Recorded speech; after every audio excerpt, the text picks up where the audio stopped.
سورہ ہود اور 12ویں پارے کا 6واں رکوع۔ وَإِلَىٰ ثَمُودَ أَخَاهُمْ صَالِحًا، اور قوم سمود کی طرف ہم نے حضرت صالح علیہ السلام کو بھیجا۔ قال، آپ نے فرمایا، یا قوم اعبدوا اللہ ما لکم من الہ غیرہ، اے میری قوم، تم اللہ کی عبادت کرو جس کے سوا تمہارا کوئی معبود نہیں۔ هو انشأکم من الارض، اس نے تمہیں مٹی سے پیدا کیا۔ واستعمرکم فیہا، اور اس زمین میں تمہیں بسایا، لمبی لمبی عمریں عطا کی، لمبے لمبے جسم دیے۔ فاستغفروا، تو تم اپنے رب کی بارگاہ میں توبہ کرو۔ ثم توبوا الیہ، پھر اس کی طرف رجوع لاؤ۔ ان ربی قریب مجیب، بے شک میرا رب قریب ہے، دعا قبول کرنے والا ہے۔ قالوا، وہ بولے، یا صالح، اے صالح علیہ السلام، قد كنت فینا مرجوا قبل هذا، اس واقعے سے پہلے تو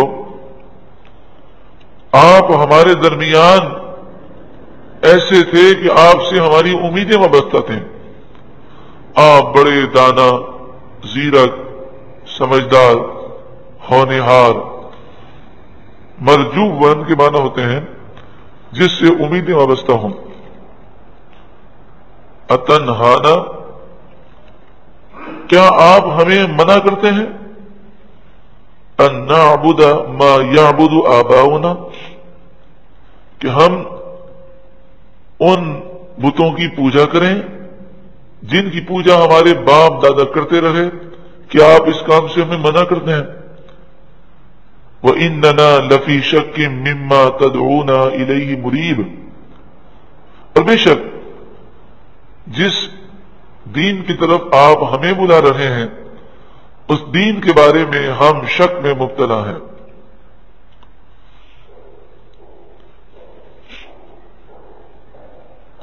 مریب ایسے شک کو کہتے ہیں جو دھوکے میں ڈالنے والا ہو۔ قال، آپ نے فرمایا، یا قومی، اے میری قوم، ارأیتم، بتاؤ تو صحیح، ان کنت علی بینۃ من ربی، اگر میں اپنے رب کی طرف سے روشن دلیل پر ہوں، یعنی میرے پاس دلائل ہیں جو میرے سچے نبی ہونے کے دلائل ہیں۔ وآتانی منہ رحمتاً، اور اللہ نے اپنی طرف سے مجھے رحمت عطا فرمائی، اور تم انکار کرتے ہو، تو ذرا یہ تو بتاؤ کہ اگر میں تمہاری باتیں مان لوں، یعنی اتنے روشن دلائل کو چھوڑ کر میں اگر تمہاری باتیں مان لوں تو اللہ کا مجھ پر غضب آئے گا، تو مجھے کون بچائے گا؟ یعنی یہ باتیں آپ نے انہیں سمجھائیں کہ میں جو تمہیں کہہ رہا ہوں یہ اللہ کے حکم سے کہہ رہا ہوں، دلائل واضح ہو چکے، اب تم نہیں مانو گے تو تم اللہ کے عذاب میں گرفتار ہو جاؤ گے۔ اگر میں بھی اللہ کی نافرمانی کروں تو مجھ پر بھی عذاب آ جائے، لیکن یہ اللہ کا کرم ہے کہ انبیاء ہمیشہ اللہ کی نافرمانی سے محفوظ ہوتے ہیں، معصوم ہوتے ہیں، ان سے گناہ اور اللہ کی نافرمانی ہو ہی نہیں سکتی۔ فَمَن يَنصُرُنِي مِنَ اللَّهِ إِنْ عَصَيْتُهُ، اگر میں اپنے رب کی نافرمانی کروں تو مجھے اللہ کے غضب سے کون بچائے گا؟ فَمَا تَزِيدُونَنِي غَيْرَ تَخْسِيرٍ، تو تم مجھے نقصان دینے کے علاوہ اور کسی چیز میں اضافہ نہ کرو گے، یعنی تم میرا نقصان ہی بڑھا سکتے ہو، کوئی مجھے فائدہ نہیں دے سکتے۔ قوم کہنے لگے، اچھا تو پھر کوئی ایسی نشانی دکھائیں جو ہم مانگ رہے ہیں۔ آپ نے فرمایا، دیکھو تم جو نشانی مانگو گے اور وہ نشانی تمہیں مل گئی، اس کے بعد بھی تم ایمان نہ لائے تو پھر تم ہلاک ہو جاؤ گے۔ کہنے لگے، کیسی بات ہوئی، ہم نشانی دیکھ کر ایمان کیوں نہ لائیں گے؟ آپ نے فرمایا کیا نشانی چاہیے؟ کہنے لگے وہ سامنے جو پہاڑ ہے، پہاڑ پھٹ جائے، اس میں سے ایک اونٹنی نکلے جو پہاڑ جتنی ہو، اور وہ اونٹنی حاملہ ہو، اور حمل جو ہے وہ مکمل ہو چکا ہو 10 مہینے کا، تو وہ اونٹنی باہر نکل کر بچے کو جنم دے۔ تو آپ نے اللہ کی بارگاہ میں دعا کی، یہ معجزہ دکھا دیا۔ اب وہ اونٹنی باہر نکلی، آپ نے فرمایا یا قومی، اے میری قوم، ہذہ ناقۃ اللہ لکم، یہ اللہ کی اونٹنی ہے تمہارے لیے، تمہارے لیے آیتن نشانی ہے، یہ جہاں جائے گی تمہارے لیے نشانی بن کر جائے گی، تاکہ تم اس سے عبرت حاصل کرو کہ تمہیں جو نشانی تم نے مانگی وہ تمہیں دکھا دی گئی۔ اب تم ایمان نہیں لائے تو نشانی دیکھنے کے باوجود بھی ایمان تم نہ لائے۔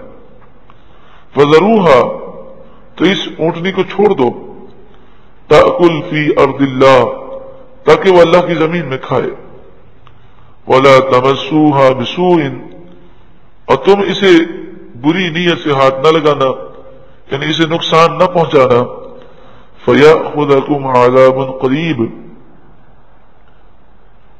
ورنہ تمہیں نزدیک آنے والا عذاب، جو نزدیکی عذاب ہے وہ تمہیں پکڑ لے گا۔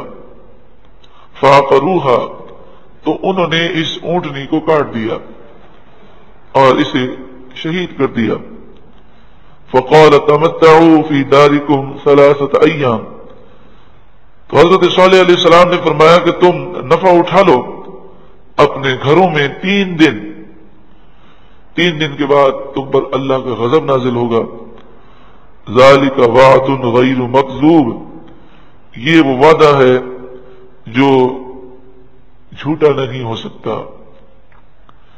یقیناً یہ وعدہ سچا ہے۔ 3 دن مکمل ہوئے، اس کے بعد عذاب آیا۔ عذاب ان پر کون سے دن آیا؟ تو بعض مفسرین نے فرمایا وہ ہفتے کا دن تھا، ان پر اللہ کا عذاب آیا۔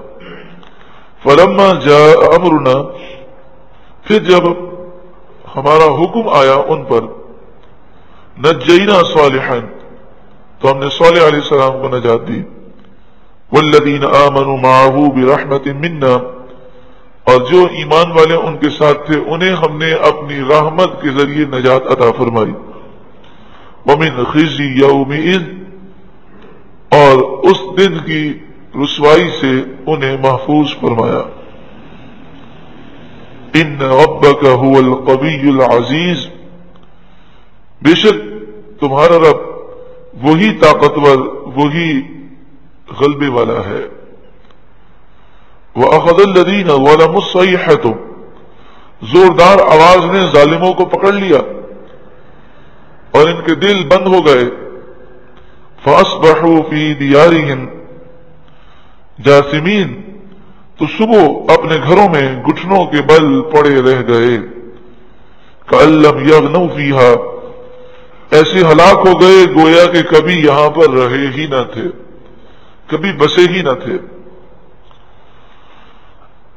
الا ان ثمود کفروا ربهم، سن لو بے شک قوم سمود نے اپنے رب کا انکار کیا۔ الا بعدا لثمود، سن لو قوم سمود کے لیے دوری ہے، وہ اللہ کی رحمت سے دور ہے۔ یہ رکوع بھی ہمیں سچی پکی توبہ پر ابھارتا ہے کہ گناہ انسان کرتا رہتا ہے، اثرات ظاہر ہوتے ہیں اچانک سے۔ اللہ رب العالمین ہمارے سارے گناہوں کو معاف فرمائے اور آئندہ ہمیں گناہوں سے بچنے کی توفیق عطا فرمائے۔